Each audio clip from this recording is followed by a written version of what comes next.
శ్రోతలందరికీ నమస్కారం. ఏమండి, కాఫీ తీసుకోండి. వంటగది కిటికీ నుండి బయటికి చూస్తూ భర్త రాఘవయ్యను పిలిచారు జానకమ్మ గారు. వస్తున్నా అంటూ ఆమెకు బదులిచ్చి చేస్తున్న పని ఆపి కుళాయి దగ్గర చేతులు కడుక్కొని హాల్లోకి వెళ్ళేసరికి కాఫీ గ్లాస్తో ఎదురు వచ్చారు జానకమ్మ గారు. ప్రొద్దున్నే మొదలు పెట్టారా తోట పని అన్నారు ఆవిడ. తాను కూడా కూర్చొని కాఫీ తాగుతూ, ఈరోజు సెలవు కదా అని కొంచెం మొక్కల దగ్గర శుభ్రం చేస్తున్నాను అన్నారు రాఘవయ్య. స్కూల్ ఉన్నప్పుడు స్కూల్ పని, లేనప్పుడు తోట పని పెట్టుకుంటే మీకు రెస్ట్ ఉండొద్దా చెప్పండి? ఏదో ఒక పని పెట్టుకోకుండా ఉండరు కదా. వచ్చే వయసా పోయే వయసా? ఇలా అయితే ఎలా అండి? ఆవిడ గొంతులో ఆదుర్ద స్పష్టంగా వినిపిస్తుంది. మరీ అంతగా భయపడి నన్ను భయపెట్టకు. గవర్నమెంట్ వాళ్ళే 2 సంవత్సరాలు పొడిగించి 60 ఏళ్ల వరకు పని చేయమని ప్రోత్సహిస్తుంటే నువ్వేంటి నన్ను అప్పుడే వయసు మీరిపోయింది అన్నట్లు మాట్లాడుతున్నావు అన్నారు నవ్వుతాలుగా ఆవిడ మాటల్ని కొట్టిపారేస్తూ. వాళ్ళకేం అవసరం ఉంటే ఇంకొక 2 ఏళ్ళు కూడా పెంచుతారు. ఈ మధ్య టీచర్ ఉద్యోగాలకి ఎవరూ రావటం లేదని మీలాంటి వాళ్ళకి రిటైర్మెంట్ వయసు పెంచి ఉంటారు లేండి. అదొక పెద్ద విషయం ఏమీ కాదన్నట్లు జానకమ్మ గారు కూడా రాఘవయ్య గారి మాటల్ని కొట్టిపారేశారు.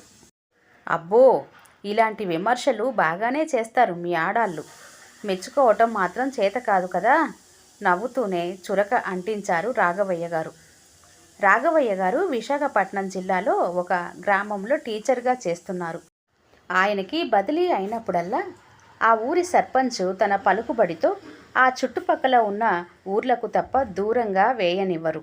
అతనికి ఆ ఊరి వారికి మాస్టారి మీద ఉన్న అభిమానం అలాంటిది. మొదటిసారి ఆ ఊరిలో అడుగు పెట్టినప్పుడు ఆయన కొత్తగా ఆ ఉద్యోగంలో చేరారు. ఆ వేళ విశేషం ఎలాంటిదో కానీ అందరికీ తలలో నాలుకలాగా అయ్యారు. అక్కడికి వచ్చిన తర్వాతే ఆయనకి పెళ్ళి అవటం, జానకిని కాపురానికి తేవటం జరిగింది. ఆమె కూడా అందరికీ ఇష్టురాలే. ఎవరికి ఏ అవసరం వచ్చినా తానే ముందుంటారు. వారికి 2 కొడుకులు. తమకు ఉన్న ఆదాయంతోనే ఎంతో జాగ్రత్తగా వారికి పెద్ద చదువులు చదివించారు. వారిలో పెద్దవాడు సురేష్ అమెరికాలో, చిన్నవాడు నరేష్ బెంగళూరులో స్థిరపడ్డారు. రాఘవయ్య గారు అక్కడి పెద్దల సహకారంతో ఆ ఊరిలో 1 ఎకరం పొలం, 1 ఇల్లు ఏర్పాటు చేసుకున్నారు. రిటైర్మెంట్ తర్వాత కూడా అక్కడే ఉండాలని ఆయన నిర్ణయం. ఇన్నేళ్లుగా కన్నతల్లిలాగా ఆదరించిన ఊరిని, ఆ ఊరి వారిని వదిలి వెళ్ళటం వారిద్దరికీ ఇష్టం లేదు. రాఘవయ్య గారు తన పొలంలో కొబ్బరి, మామిడి లాంటి పండ్ల చెట్లు నాటించారు. ఆయనకి ఆ గ్రామంలో ప్రతి ఒక్కరూ సాయం చేస్తారు. వారి సహాయ సహకారాలతో వ్యవసాయం మీద అవగాహన లేకపోయినా పొలం మీద ఎప్పుడూ నష్టం కలగలేదు. పిల్లలు దూరంగా ఉన్న వారి మంచి కోసమే అన్న దృష్టితో ఎప్పుడూ బాధపడేవారు కాదు. కానీ సంవత్సరానికి ఒక్కసారైనా రమ్మని అడిగేవారు. పెద్ద కొడుకు సురేష్ అమెరికా వెళ్ళి 10 సంవత్సరాలు అయ్యింది. చిన్న కొడుకు నరేష్ కూడా బెంగళూరులో స్థిరపడి 8 సంవత్సరాలు అవుతుంది. ఇద్దరు 4 సార్లు వచ్చి ఉంటారు. ఈ సంవత్సరం ఎలాగైనా రమ్మని చెప్పారు రాఘవయ్య గారు. ఆయన ఈ సంవత్సరం రిటైర్ కాబోతున్నారు. పిల్లలు తన రిటైర్మెంటు సమయానికి రావాలని ఆయన కోరిక. కొడుకులిద్దరూ తమ కుటుంబాలతో ఆయన రిటైర్మెంటు సమయానికి వచ్చారు. స్కూల్లో ఘనంగా సన్మాన సభ ఏర్పాటు చేశారు. ఆయనని అభినందిస్తూ స్కూల్ వాళ్ళు, గ్రామ పెద్దలు మాట్లాడారు. వారు కూడా ఇన్నేళ్లుగా ఆదరించిన ఊరి వాళ్ళందరికీ కృతజ్ఞతలు తెలియజేశారు. మున్ముందు కూడా తాను ఇక్కడే ఉండబోతున్నట్లుగా చెప్పారు.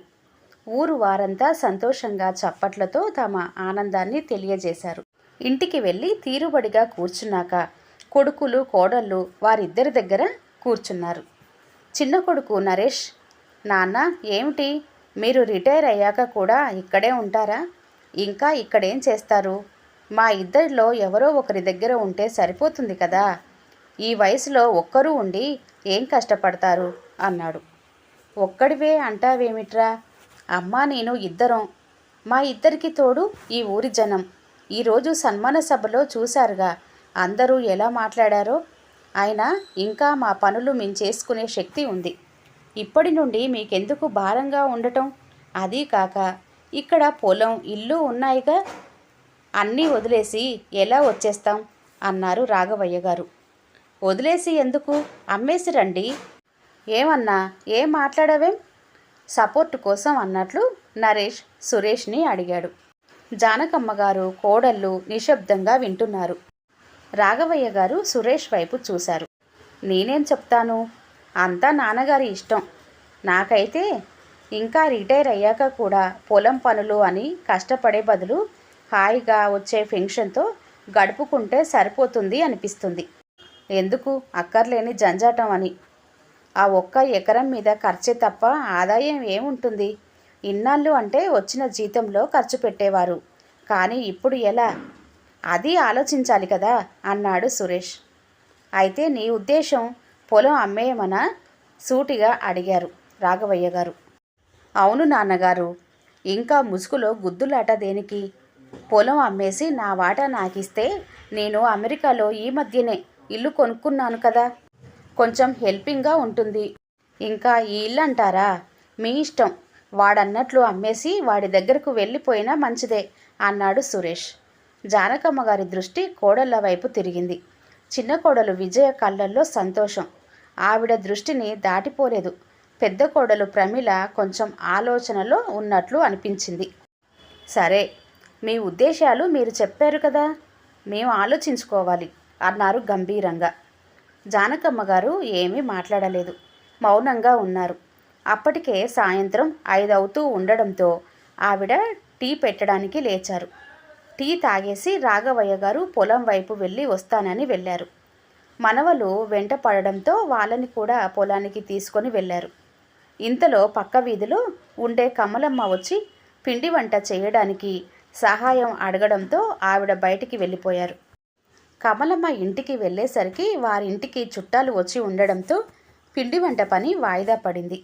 వచ్చిన వారు కమలమ్మ ఆడపడుచు కావడంతో కొంచెం సేపు మాట్లాడి ఇంటికి తిరిగి వచ్చారు జానకమ్మ గారు.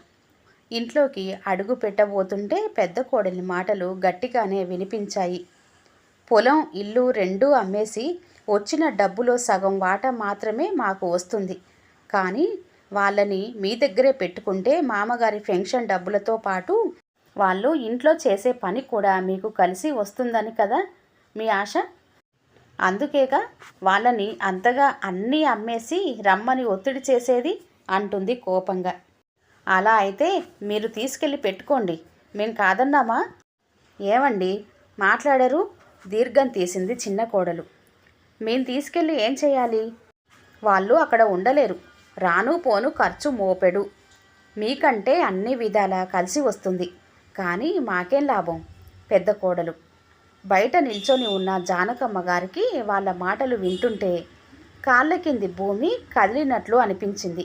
నిల్చోలేక అక్కడే కూలబడిపోయారు ఆవిడ. ఏమండి, మీ వదిన మాటలు విన్నారా? మనకేదో కలిసి వస్తుంది అన్నట్లు మాట్లాడుతుంది. తీసుకెళ్తే బాధ్యత పడాలి కదా. అది ఎవరు పడతారు? వాళ్ళ పెన్షన్ డబ్బులు వాళ్ళకే చాలవు. ఇంకా మాకేంటి మిగిలేది అంది చిన్న కోడలు. చూడు చిన్న, ఇదంతా కాదు. నాన్నగారిని పొలం అమ్మేసి డబ్బులు పంచమందాం. ఉంటే ఇక్కడే ఉండని, ఊరు మొత్తం మాతో ఉంటుందని అంటున్నారు కదా అన్నాడు సురేష్. నీకేం, నువ్వు బాగానే చెప్తావు. వాళ్ళకి ఏమాత్రం బాగులేకపోయినా పరుగులు పెట్టాల్సింది నేను. నువ్వు పై దేశంలో ఉంటావు కాబట్టి ఎవ్వరూ ఏమీ అనరు. మరి నా పరిస్థితి అన్నాడు నరేష్. కొంచెంసేపు నిశ్శబ్దం. తర్వాత ఎక్కడో ఉన్న నేను పదే పదే రాలేను. కావాలని కాదుగా, కుదరక. నాకన్నా దగ్గరగా ఉంటావు కాబట్టి నువ్వు వస్తావని రావాలని అందరూ అనుకుంటారు. అందులో పెద్ద విషయం ఏముంది? నీ ప్లేస్లో నేనున్నా అంతేగా అన్నాడు సురేష్. డాలర్లలో సంపాదించే నీకేం తెలుసు? Bengaluru costly city. మా సంపాదన అసలు ఖర్చులకు సరిపోదు. ఇంకా మధ్య మధ్యలో ప్రయాణాలంటే పరిస్థితి ఏంటి? నరేష్ గొంతులో అసహనం. డాలర్లలో సంపాదిస్తానని తెగ ఫీల్ అవుతున్నారు. కానీ ఖర్చు కూడా డాలర్లలోనే అని ఎందుకు అనుకోరు? అక్కడేదో సుఖపడిపోతున్నామని ఓ బాధపడుతున్నారు. అక్కడ ఎన్ని బాధలు పడుతున్నామో తెలుసా? సురేష్ గొంతులో కోపం తొంగి చూసింది. సరేలే, ఇవన్నీ ఆయన ఒప్పుకున్నప్పుడు కదా, అప్పుడు ఆలోచిద్దాం అంటూ చర్చకి పులిస్టాప్ పెట్టాడు నరేష్. నేను నా ఫ్రెండ్ని కలవడానికి వెళ్తున్నా అంటూ నరేష్ బయటికి వెళ్ళిపోయాడు. ఆ వెనుకే సురేష్ వెళ్ళిపోయాడు. కోడళ్ళిద్దరూ గదుల్లోకి వెళ్ళిపోయారు. కాస్త ఆగి లోపలికి వచ్చిన జానకమ్మ, ఎక్కడున్నారు అందరూ? లైటు కూడా వేయలేదు అంటూ లైటు వేశారు.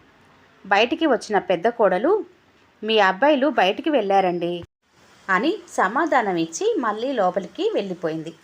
జానకమ్మ గారికి ఏం చేయాలో తోచలేదు. వంటగదిలోకి వెళ్ళి వంట ప్రయత్నంలో పడ్డారు.